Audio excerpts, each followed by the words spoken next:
शनिवार व्रत की विधि। इस दिन शनि की पूजा होती है। काला तिल, काला वस्त्र, तेल, उड़द शनि को बहुत प्रिय हैं, इसलिए इसके द्वारा शनि की पूजा होती है।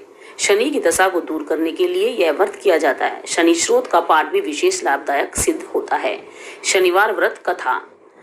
एक समय सूर्य, चंद्रमा, मंगल, बुध, बृहस्पति, शुक्र, शनि, राहु और केतु इन ग्रहों में आपस में झगड़ा हो गया कि हम सब में सबसे बड़ा कौन है। सब अपने आप को बड़ा कहते थे।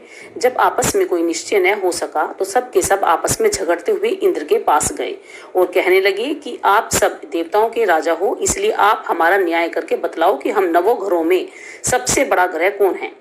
राजा इंद्र इसका प्रश्न सुनकर घबरा गए और कहने लगे कि मुझ में यह सामर्थ्य नहीं कि मैं किसी को छोटा या किसी को बड़ा बदलाऊं। मैं अपने मुख से किसी को कुछ नहीं कह सकता।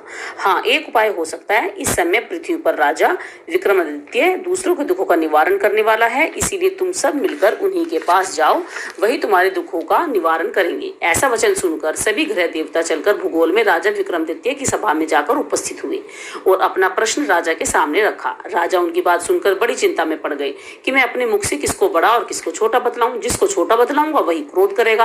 परंतु उनका झगड़ा निपटाने के लिए एक उपाय सोचा कि सोना, चांदी, कांसा, पीतल, शीशा, रांगा, जस्सा, अभ्रक और लोहा नवों धातुओं के 9 आसन बनवाए।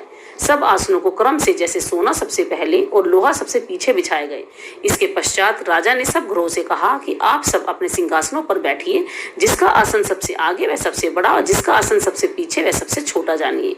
क्योंकि लोहा सबसे पीछे था और वह शनिदेव का आसन था, इसलिए शनिदेव ने समझ लिया कि राजा ने मुझको सबसे छोटा बता दिया है। इस पर शनि को बड़ा क्रोध आया और कहा कि राजा, तू मेरे पराक्रम को नहीं जानता। सूर्य एक राशि पर 1 महीना, चंद्रमा 2.25 महीने 2 दिन, मंगल 1.5 महीना, बृहस्पति 13 महीना, बुध और शुक्र 1 महीना, परंतु मैं एक राशि पर 2.5 अथवा 7.5 साल रहता हूँ।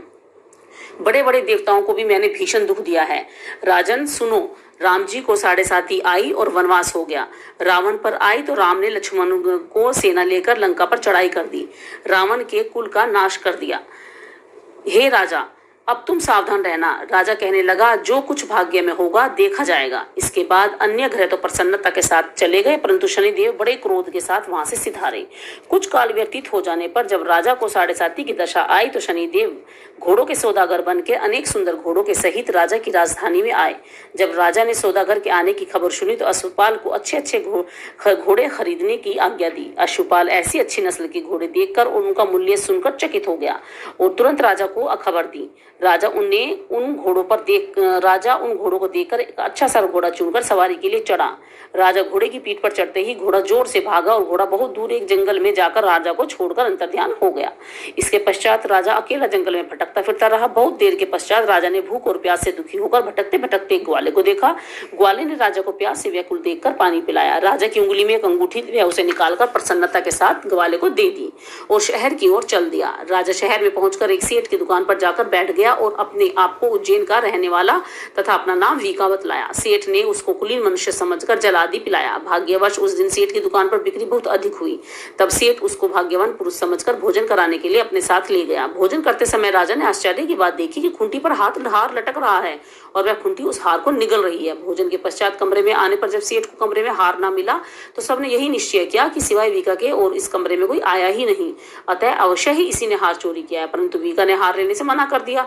इस पर 5-7 आदमी इकट्ठा होकर उसको फौजदार के पास लाए। फौजदार ने उसको राजा के सामने उपस्थित कर दिया और कहा कि यह आदमी तो भला प्रतीत होता है, चोर मालूम नहीं होता, परंतु सेठ का कहना है कि इसके सिवाय और कोई घर में आया ही नहीं, अवश्य ही इसी ने चोरी की है। तब राजा ने आज्ञा दी कि इसके हाथ पैर काटकर चौरंगिया किया जाए। राजा की आज्ञा का तुरंत पालन किया गया और वीका के हाथ पैर काट दिए गए। इस प्रकार कुछ काल व्यतीत होने पर एक तेली उसको अपने घर ले गया और कोलू पर उसको बिठा दिया। वीका उस पर बैठा हुआ जबान से बैल हाँकता रहा और शनि की दशा समाप्त हो गई। और एक रात को वर्षा ऋतु के समय वह मल्हार राग गाने लगा। उसका गाना सुनकर उस शहर के राजा की कन्या उस पर मोहित हो गई और दासी को खबर लाने को भेजा कि शहर में कौन गा रहा है। दासी सारे शहर में फिरती फिरती क्या देखती है कि तेली के घर में चौरंगिया राग गा रहा है। दासी ने महल में आकर राजकुमारी को सब वृतांत सुना दिया। बस उसी क्षण राजकुमारी ने अपने मन में यह प्रण कर लिया कि चाहे जो कुछ भी हो, मैं इस चौरंगिया के साथ ही विवाह करना है मुझको। प्रातःकाल होते ही जब दासी ने राजकुमारी को जगाना चाहा तो राजकुमारी अनशन व्रत लेकर पड़ी रही। तब दासी ने रानी के पास जाकर राजकुमारी के न उठने का वृतांत कहा। रानी ने तुरंत ही वहां पर आकर राजकुमारी को जगाया और उसके दुख का कारण पूछा तो राजकुमारी राजकुमारी ने कहा कि हे माता जी, मैंने यह प्रण कर लिया है कि तेली के घर में जो चौरंगिया है उसी के साथ विवाह करूंगी।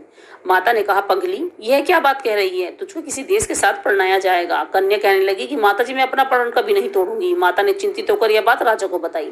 तब महाराज ने भी आकर यह समझाया कि अभी देश देशांतर में अपने दूत भेजकर सुयोग्य, रूपवान एवं बड़े बड़े गुणी राजकुमार के साथ तुम्हारा विवाह करूंगा। ऐसी बात तुमको कभी नहीं विचारनी चाहिए। कन्या ने कहा, पिताजी, मैं अपना प्राण त्याग दूंगी, परंतु दूसरे से विवाह नहीं करूंगी। इतना सुनकर राजा ने क्रोध से कहा, यदि तेरे भाग्य में ऐसा ही लिखा है, जैसी तेरी इच्छा हो वैसा ही कर।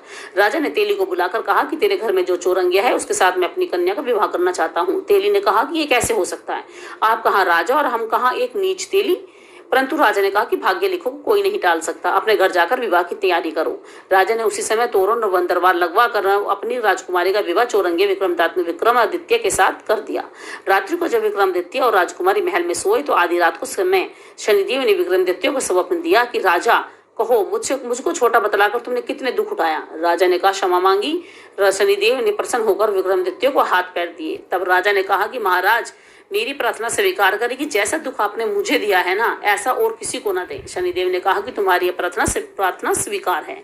जो मनुष्य कथा सुनेगा या कहेगा उसको मेरी दशा में कभी किसी प्रकार का दुख प्राप्त नहीं होगा, और जो नृत्य ही मेरा ध्यान करेगा या चींटियों का आटा डालेगा उसके सब मनोरथ पूर्ण होंगे। इतना कहकर शनिदेव अपने धाम को चले गए।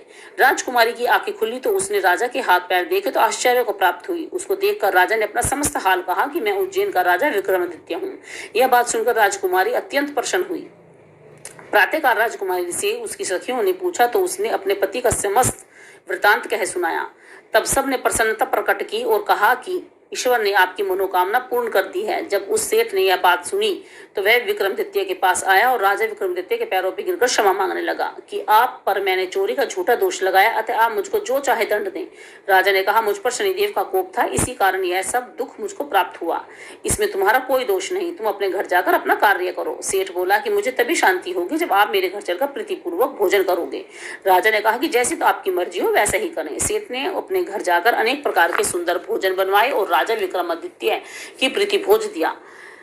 जिस समय राजा भोजन कर रहे थे, एक अत्यंत आश्चर्य की बात सबको दिखाई दी कि जो घुंडी पहले हार निगल रही है, अब वो हार उगल रही है। जब भोजन समाप्त हो गया तो सेठ ने हाथ जोड़कर बहुत सी मोहरे राजा को भेंट की और कहा कि मेरी श्री कंवर नामक एक कन्या है जिसका पाणी ग्रहण आप करें। पाणी ग्रहण मीन्स विवाह आप करें। इसके बाद सेठ ने अपनी कन्या का विवाह राजा के साथ कर दिया और बहुत सा दान दहेज आदि दिया। इस प्रकार कुछ दिनों तक वहां निवास करने के पश्चात विक्रमादित्य ने शहर के राजा से कहा कि अब मेरी उज्जैन जाने की इच्छा है। फिर कुछ दिन के बाद विदा लेकर राजकुमारी मनभावनी और सेठ की कन्या श्री कंवरी तथा दोनों जगह के दहेज में प्राप्त अनेक दास दासी रथ पालिकाओं समेत विक्रमादित्य उज्जैन की तरफ चले। जब शहर के निकट पहुंचे और पूर्ववासियों ने राजा के आने का संवाद सुना तो समस्त उज्जैन की प्रजा अगवानी के लिए आई। तब बड़ी प्रसन्नता से राजा अपने महल में पधारे। सारे शहर में बड़ा भारी महोत्सव मनाया गया और रात्रि को दीपमाला की गई। दूसरे दिन राजा ने शहर में यह सूचना कराई कि शनिश्चर देवता सब ग्रहों में सर्वोपरि हैं। मैंने इनको छोटा बतलाया, इसी से मुझको यह दुख प्राप्त हुआ है। इस कारण सारे शहर में सदा शनिश्चर की पूजा और कथा होने लगी। राजा और प्रजा अनेक प्रकार के सुख भोगती रही। जो कोई शनिश्चर की इस कथा को पढ़ता या सुनता है, शनिदेव की कृपा से सब दुख दूर हो जाते हैं। शनिवार की कथा का व्रत के दिन अवश्य पढ़ना चाहिए। ओम शांति। आरती शनिदेव जी की नंबर 1। चार भुजा तहि साजे गदा हस्त प्यारी, रविनंदन गजवंदन यम अग्रेज देवा, कष्ट न सो नर पाते करते सबसे तब सेवा। चार भुजा तहि साजे गदा हस्त प्यारी, तेज अपारा तुम्हारा स्वामी सहा नहीं जावे, तुमसे विमुख जगत में सुख नहीं पावे। नमो नमः रविनंदन सब ग्रह सिर ताजा, बंसीधर यश गावे रखियो प्रभु लाजा। चार भुजा तहि साजे गदा हस्त प्यारी। शनिदेव जी की आरती नंबर 2। आरती कीजे नर सिंह कुंवर की, वेद विमल यश गाऊं मेरे प्रभु जी। पहली आरती नख उदर विदारे। दूसरी आरती वामन सेनवा, बलि के द्वार पधारे हरिदेवा। तीसरी आरती ब्रह्म पधारे, सहस बाहु के भुजा उखारे। चौथी आरती असुर संहारे, भक्त विभीषण लंक पधारे। पांचवी आरती कंस पछारे, गोपी ग्वाल सख प्रतिपाले। तुलसी की पंत्र कंठमणि हीरा, हरसि की गाय दास कबीरा। इसी प्रकार अब ये शनिदेव जी की आरती समाप्त होती है।